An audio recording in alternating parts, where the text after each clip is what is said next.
and welcome. I'm Millicent Walker.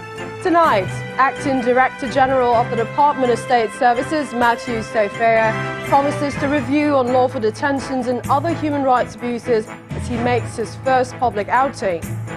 Economic and Financial Crimes Commission, EFCC, releases former DSS Director General Pt.1 after questioning him for several hours over alleged corruption. House of Representatives to reconvene next week Tuesday to discuss President Buhari's budget proposal for the 2019 general elections. And no fewer than 29 children are killed and 30 others injured in Saudi-led coalition airstrike in Yemen.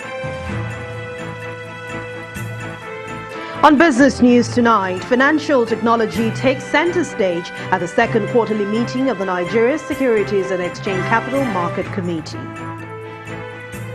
On sports news tonight, the Falconets of Nigeria put their campaign at the FIFA Under-20 World Cup in France back on track after an odd goal win over Haiti.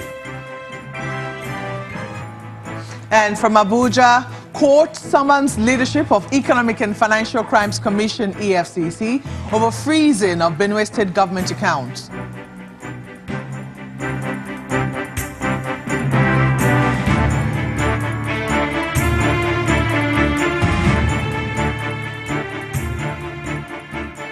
We begin tonight from the nation's capital, Abuja, where the Acting Director General of the Department of State Services, DSS, has been speaking on the new mode of operation in the agency following recent events that brought the DSS under the spotlight. Mr. Matthew Sofia says the DSS will review all unlawful detentions and rights abuses in the country after obtaining proper briefings from relevant stakeholders. He's also insisting that the agency will ensure that no Nigerian is detained unduly by any of its commands across the country. The Acting Director General of the DSS, who took charge of the agency following the sack of Mr. Lawal Daura, also promised that the service will respect and uphold the legitimate rights of all Nigerians and protect national interests above individual ones. Nigeria comes first. The peace and security of this nation comes first. That is why we are in business. If not, we will not be. So it's in our collective and enlightened self-interest too, to do our utmost to protect our people and execute our mandate within the tenets of the law. And of course, we are cognizant of the fact that this is a democratic dispensation. As we will ply our trade within the tenets of democracy, rule of law, and in consonance with global best practices. One thing is to get the intelligence, another one is to analyze the intelligence, to guide policy formulation, to guide security management, because if you have the intelligence, one thing is to sit on it, another one is to analyze what are the implications for action and work on it. We will partner, work, collaborate, cooperate with all agencies in the management of security. In the meantime, operatives of the Economic and Financial Crimes Commission, EFCC, have released the former Director General of the Department of State Services, Mr. Pt.1, from its custody after several hours of questioning. The EFCC operatives reportedly stormed the Asokoro home of the former DSS DG with armed policemen for a search which lasted about 2 hours. He was then moved to their head office for questioning. The Commission has not made any official statement on Mr. Pt.1's arrest, neither have they linked any form of crime to the former DSS boss who was removed by President Muhammadu Buhari in 2015. And from security matters to politics, where the House of Representatives will reconvene next week to consider the budget of the Independent National Electoral Commission, INEC. This is according to the Deputy Speaker of the House of Representatives, Mr. Lasun Yusuf, at a press conference in Abuja, the nation's capital.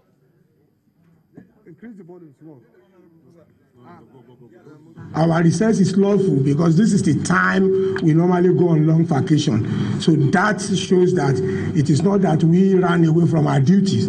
And it is also important to know that when a budget is made, it's not cast in iron. You either have variaments or supplementary budget proposed by the executive. So the executive has proposed a variament of which INEC has taken a front burner.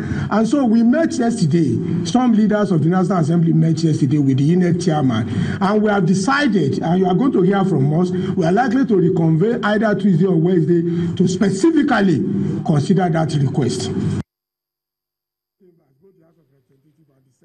Meanwhile, the leader of the House of Representatives, Honorable Femi Gbajabiamila, who was also at the press conference, described the recent blockade of the National Assembly by operatives of the DSS as a rape on democracy.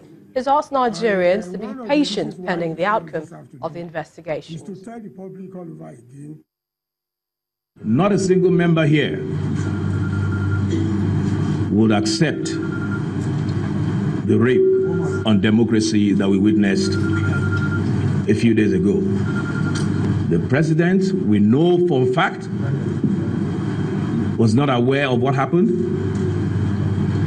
was not involved, and the moment he heard, he took the right decisions.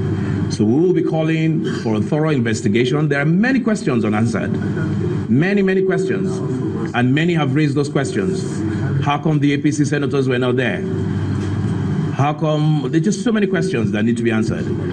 And for that reason, I believe that we should tarry a while and allow the investigations to be concluded so that we know exactly what happened. The All Progressives Congress, APC, has described the Senate President, Dr. Bukola Saraki, as unfit for the number 3 position in the country. The party, in a statement by its acting publicity secretary, Mr. Yekini Nabena, says Dr. Saraki is not a good example for political leadership because he lacks the qualities befitting such an office.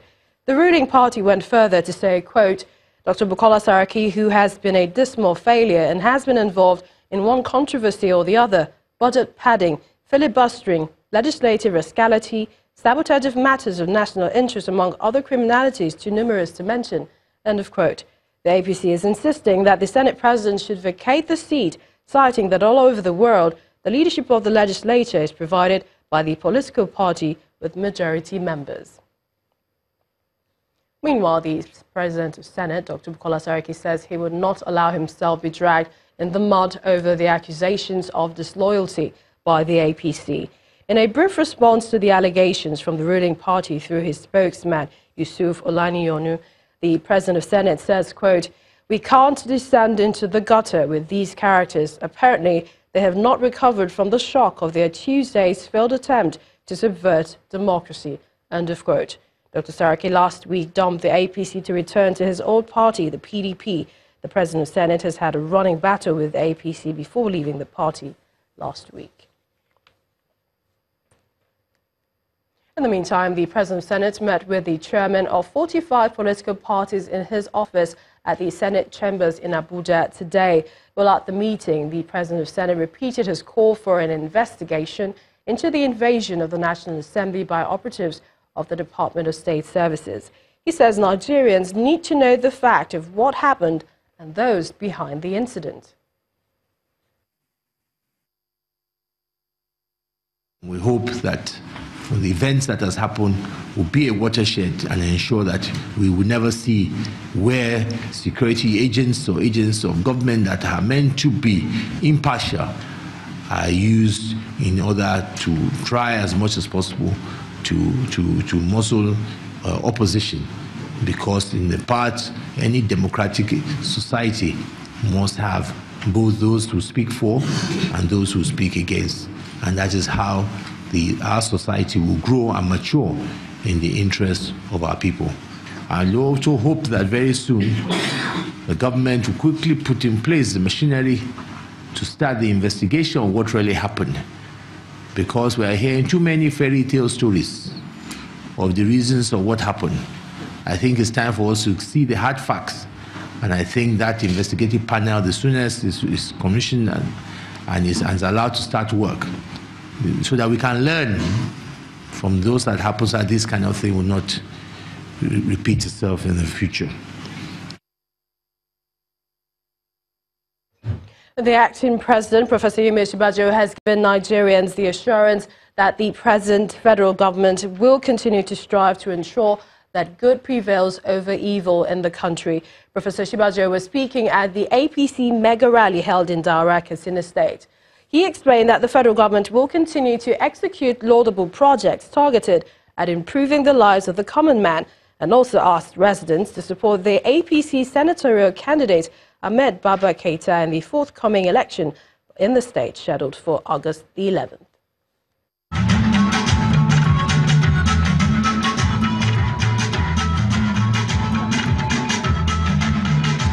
The rally gets underway at the Kangiwa Square in Daura, Katsina North.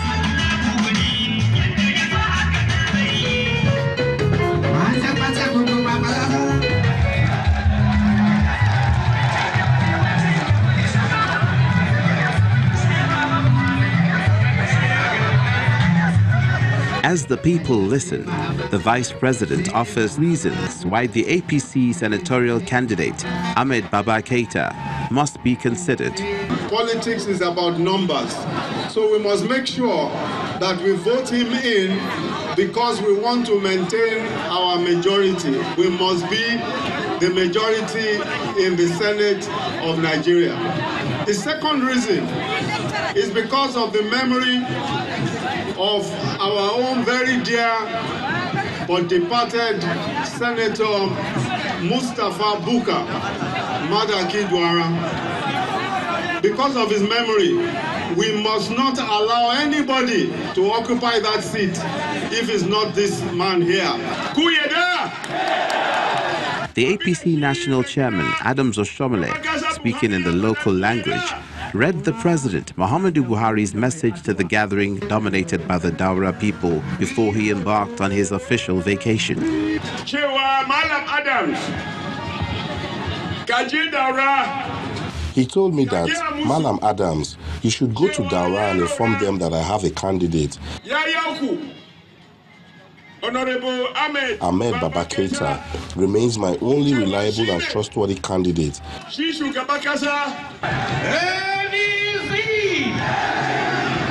In the meantime, Governor Aminu Bello Masari of Katsina State, speaking also in the local language, expressed readiness for the ruling All Progressives Congress to win the incoming by-election, assuring the people of Daura that the polls will be won by the party by God's grace.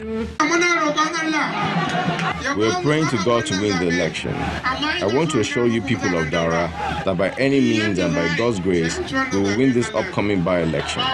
All we're anticipating is to hear that APC won the election. It's expected, from the party's point of view, that this development will help consolidate the position of the All Progressives Congress in the Senate, representing Katsina State. Well, staying with politics, the Minister of Information and Culture, Mr. Lai Mohammed, announced that he will not run for any political office during next year's general election, as he would rather work with stakeholders to ensure the success of the All Progressives Congress across the country. The minister stated this while addressing Kwara APC stakeholders in Ilorin, where he gave the assurance that the state is set to dislodge the present occupants of political offices in the state.